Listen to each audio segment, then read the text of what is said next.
Il s'agit d'un cours intitulé Transition et durabilité, innovation de l'année 2024-2025, un cours transversal obligatoire pour tous les étudiants inscrits en licence, quelle qu'en soit la matière. Donc, on va dire que ça ratisse bien large. Qu'est-ce qu'il enseigne, ce cours, à de nombreux élèves? Que si la planète Terre est dégradée, c'est la faute de l'homme occidental, blanc, chrétien, hétérosexuel. Comment en est-on arrivé là? Oui, voilà, faut pas se gêner surtout. Alors le cours est divisé en 4 parties.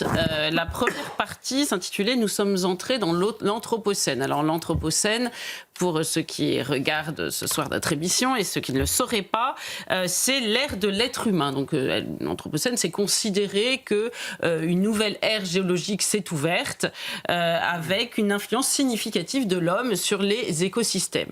Et là où cela commence à poser un problème, c'est qu'on lit que la dégradation des conditions d'habitabilité de la Terre ont pour responsabilité, sont la cause de l'homme, sont dues à l'homme, mais pas l'homme avec un grand H, l'homme avec un petit h. Donc, vous l'avez dit, l'homme blanc, chrétien, hétérosexuel.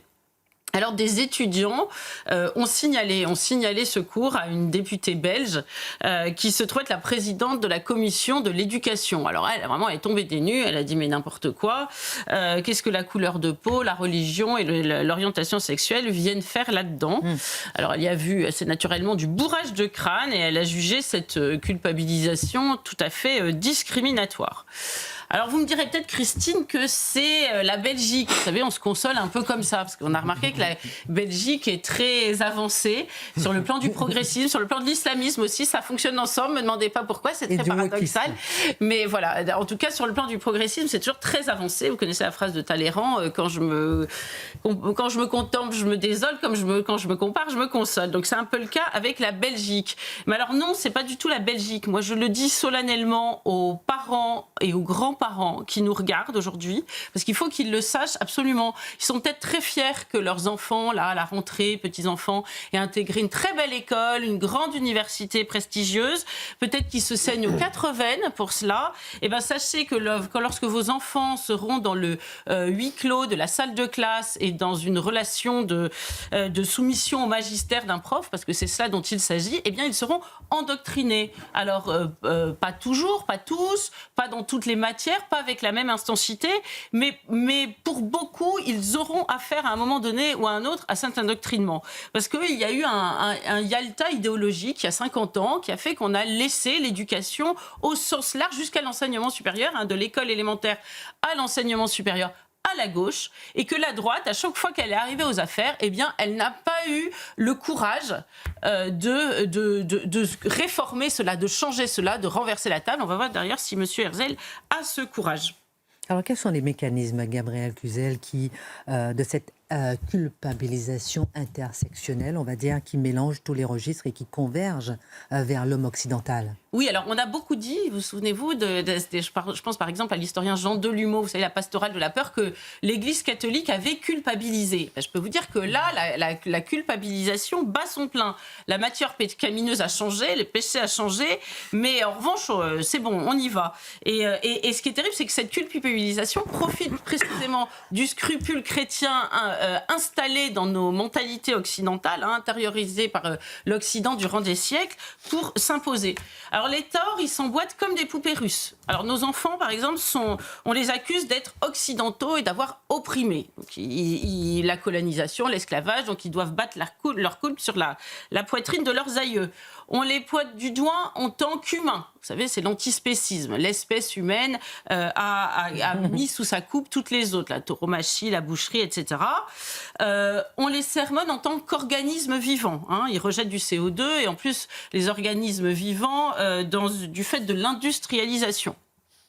Quand ils sont hommes, on leur reproche d'avoir opprimé les femmes.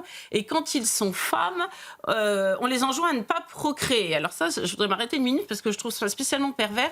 On joue de la fibre altruiste proprement féminine pour leur dire cette fibre altruiste, on n'a pas le droit de l'utiliser par ailleurs. Vous n'avez pas le droit de dire que pour la société, pour les retraites, etc., ça serait bien d'encourager les femmes à avoir des enfants. On dit non mais attendez, les femmes elles vont pas se sacrifier pour la société. En revanche, elles doivent offrir en oblation à la déesse Gaïa. Vous savez, autrefois il y avait comme ça des petits enfants qu'on offrait en sacrifice propitiatoire. Eh bien, on doit offrir, elles doivent offrir leur maternité. On leur recommande cela par altruisme.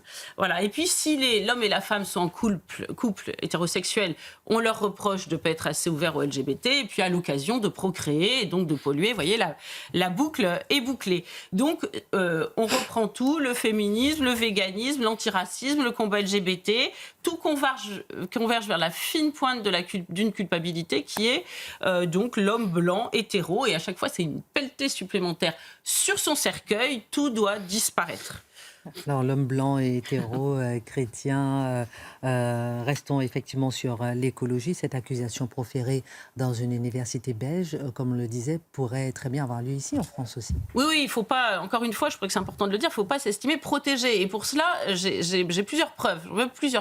À la lisière du politique et de l'enseignement, parce qu'il s'agit d'universitaires qui font de la politique, il y a par exemple Yves Cochet, je ne sais pas si vous vous souvenez, en janvier 2019, c'est un ancien ministre de l'Environnement, un ancien député ELV, c'est aussi un universitaire, donc il recommandait de renverser notre politique d'incitation à la natalité. C'est-à-dire qu'il fallait inverser la logique des allocations familiales. C'est-à-dire que plus on avait d'enfants, moins on avait d'allocations. Mais il disait, et c'est ça qui est très intéressant, je ne vise pas les pays les plus pauvres qui font plus d'enfants que les autres. Au contraire, les pays riches sont les premiers à devoir décroître démographiquement. Ce sont eux qui ont le mode de vie le plus polluant. Par ailleurs, limiter nos naissances nous permettrait de mieux accueillir les migrants qui frappent à notre porte. Alors, vous voyez, c'est un peu la théorie du grand remplacement junior, c'est-à-dire qu'il faut effacer nos enfants pour accueillir ceux des autres. Et du reste, il y a quelques mois avant les vacances, Sandrine Rousseau avait dit que c'était pas du tout.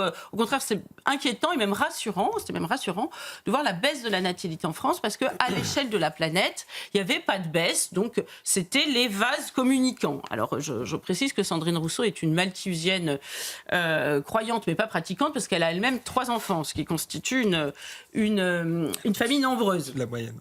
Au-dessus de la moyenne, oui. Voilà. Et cette instrumentalisation, je voulais terminer par là, de l'Anthropocène à des fins politiques, on la retrouve dans les cours eux-mêmes. Alors, j'ai écouté pour vous voyez, je recule devant aucun sacrifice, une espèce de conférence inaugurale de rentrée à HEC. HEC, c'est l'élite des écoles de commerce et même la plus grande des écoles de commerce, la plus réputée. Alors, cette conférence, elle a été faite par l'ineffable François Gémen. Il vous dit peut-être quelque chose. C'est celui qui avait dit de Marie Maréchal qu'elle était une pin-up à Lampedusa. Puis on avait vu son caleçon aussi, mais enfin, je ne m'arrêterai pas là-dessus.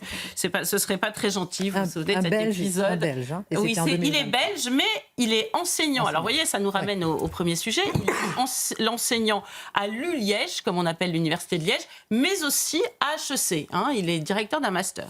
Et donc, dans cette conférence inaugurale, qui s'appelle Climat et migration, eh bien, il dénonce, par exemple, la tentation xénophobe, je cite, la propagande d'extrême droite. Il sensibilise au sort des réfugiés économiques et souvent réfugiés climatiques et que nous serons tous, finalement, un jour. Il dit que nous sommes bloqués par nos frontières, qu'il faut arrêter de croire qu'on peut arrêter l'immigration avec la fermeture des frontières, etc., etc. Donc, on est parti de l'écologie qui ne devrait être ni de gauche ni de droite et on arrive à l'immigrationnisme. Et vous savez, moi, ce qui m'a fait le plus de peine, c'est qu'il y avait des questions à la fin. Et j'ai trouvé que les étudiants qui sont à un âge, pourtant logiquement l'âge de la transgression, du sens critique, qui cherchent à confronter les orateurs à leurs contradictions, eh bien n'avaient aucune question. Et je me dis, ces générations étaient si biberonnées à la moraline et à l'indignation surjouée qu'ils sont absolument incapables de manier la controverse. Alors je dis bravo aux étudiants belges qui ont été capables d'apprendre ce cours et de se poser la question de savoir si c'était normal d'entendre ça dans le cadre de leur enseignement.